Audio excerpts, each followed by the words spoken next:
How's it going, everyone? It's the Detective, and welcome back to another episode of BakuTech Recap. And today we're going to be taking a look at the second member of the Shadow Sanjushi, my personal favorite of the three, BORG MAHISAS. So, 2 weeks ago, I took a look at Acro Gazard, used by Toga, and today we're going to be taking a look at BORG MAHISAS, used by Karashina. And the last video will be on Well Gallo, so be sure to tune in next week. So, taking a look at the ball form for this Bakugan, you'll notice that it's very, very red. You have some small black highlights and kind of line work around the Bakugan, along with some silver used here and also here. And this version of BORG MAHISAS is not the standard release version. This is the red version. It was released in one of the kind of BakuTech mystery packs later down the line, similarly to this Acro Gazard. It's not like I didn't like the standard colorization of BORG MAHISAS, it's just that I saw this for a good price and I think that it looks really cool, so I decided to buy it. And since I don't really need multiple variants of the same BakuTech, I didn't go out to buy the standard black version. Unlike this version of Acro Gazard here, it actually was not featured in the anime, so every single time that this Bakugan appeared in the anime, it was the standard black version. This red version here is actually kind of like a reversed version of the standard black BORG MAHISAS color scheme. The original black version, well, of course the plastic is all black, and instead of having black line work, it has some red line work, and additionally, instead of silver, it actually uses gold. So I guess that this red version here was just kind of created because they wanted to see how it would look when they flipped the colors around, kind of, and I gotta say it looks really, really fantastic. Again, I'm not planning to buy the original black version simply because this version just looks better in my opinion. You'll also notice that we have some cross pieces down here, and they are actually plastic. What's also pretty cool about them is that they actually resemble little pincers, and of course he is a scorpion Bakugan, as you can probably tell from the thumbnail, and that's definitely very, very cool. The plastic itself is kind of this slightly metallic, but also not like shiny metallic, just kind of pearlescent and marbled plastic, very similar to this red that's actually used on the blue Gazard that I took a look at in the last episode of BakuTech Recap.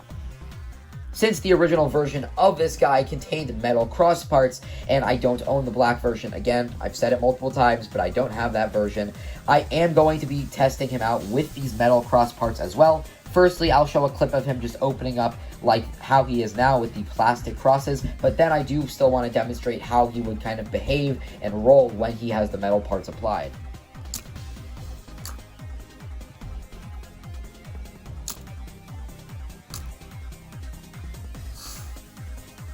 So here is BORG MAHISAS up close and personal, and as you can see, he is a very, very impressive Bakugan. Now, the reason that he had a lot of spin when I put the cross parts on is because if you didn't notice when I showed the ball form, the actual cross parts are kind of located at a slight angle towards the bottom of the ball.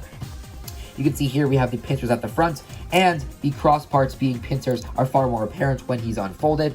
You can also see the little head down there, and his big tail at the back. Alright, so now let's talk about the main gimmick of the Bakugan. And the main gimmick is that he has these shock-absorbing back legs. Now you'll notice that if I just kind of pick up this Bakugan, the frontal claws are really loose. Just the springs that actually are here, really, really loose. You can just see how loose they are. They look like almost as if there's no spring there. There's barely enough force to actually propel these out of the ball form.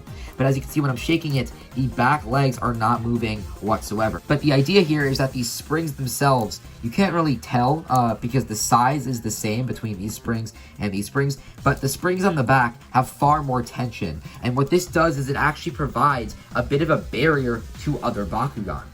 So the idea is that you would land with your opponent either being blocked by the side or, even better, blocked by the back. And then when they try to roll onto the card, they will hit into this piece and will be deflected off. And then from the side, same sort of thing happens like here. As you can see, the spring itself far stronger over here. So that's not the only gimmick that there is. There's another one that actually involves the tail directly. The idea, and this is a bit of a stretch, so keep that in mind, is that since you already have this increased tension on the springs on the back legs compared to the frontal pincers, the kind of back legs will hit into the tail, and the tail itself is, again, just a separate spring. The tail isn't really a strong spring or anything. It's about as strong as these front pincers. But the idea is that by hitting into not one spring, but a second spring, some of the force from the opposing Bakugan would be absorbed. And this isn't so much to stop the opponent from landing on the card, it's really just to stop Mahisas himself from being kind of pushed around on it. This gimmick was also used by another BakuTech, which I unfortunately do not own, called Bland Schult. Bland Schult was far less defensive than Mahisas. He was a very, very tall Bakugan, but he had a similar gimmick, which allowed him to stay on the card and not get critical KO'd easily when other Bakugan hit into him. As you can see on his pincer, in white we have the 600 G-Power. Definitely not the highest BakuTech G-Power I've seen, and especially when we consider that this was a reprint down the line, I usually would expect those to be higher, though generally I don't really care, and I suppose if his gimmick works the way that it's intended, he would stop other BakuTech from landing on the card when he doesn't want them to, so who knows, I guess it's just up to the gimmick itself at this point. So guys, that was my review on BORG Mahisas. BORG Mahisas is a very cool Bakugan with some interesting defensive capabilities, and while his gimmick itself isn't the best, he still does what he needs to do, at least at the time when he was released. In fact, when he was released, this was one of, if not the best, Darkus Bakugan to use, because not only did he have a very similar spinning and curve shot ability that Municus had, right out of the box of course, because again, the original standard black version did have the metal cross parts, but he took up a ton of space on the card, which Municus doesn't, and he was pretty hard to critical KO since again, at the time, his gimmick did work with the shock-absorbing tension springs. In regards to the other Bakugan on the team, BORG Mahisas is definitely very, very good. However, I do think that when he did release, Afro-Gazard was still considered a little bit more competitive than BORG Mahisas was. Nonetheless, if you decide to use BORG Mahisas in a game, you definitely won't do poorly. However, in the long run, there are far better Darkus Bakugan to use. Thank you so much for watching, everyone. I'm the Detective. This has been BakuTech Recap. Tune in next week when we take a look at Well Gallo, and I'll see you then. Bye-bye.